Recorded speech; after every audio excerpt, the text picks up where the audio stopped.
ఇది ఇప్పుడు క్రికెట్లో ఏంటండి స్త్రీలకు సంబంధించిన క్రికెట్ ఆడిన జమీమా అనే అమ్మాయి ఆ చక్కని సాక్ష్యం చెప్తుంటే హృదయం ఉల్లాసంతో నిండిపోతుంది.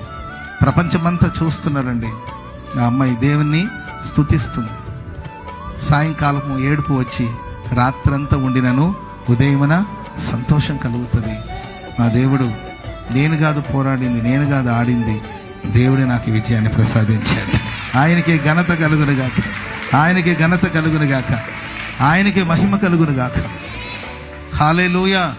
ఓడిపోయే స్థితిలో ఉన్నప్పుడు దేవుడు ఆ అమ్మాయిని బలపరిస్తే ఘనమైన విజయాన్ని అమ్మాయి సాధించి ఈరోజు ప్రపంచమంతా చూస్తుందండి. అమ్మాయి ధైర్యంగా చెప్తుంది. కొంతమంది ఏదో చెప్తుంటారు, నీవు ఆడకపోతే దేవుడు నిజమే, నేను ఆడడానికి దేవుడు నాకు శక్తిని ఇచ్చాడు. Praise the Lord. అని ఒక్కదాని మాట్లాడే వాళ్ళు ఎన్నైనా మాట్లాడతారు కానండి,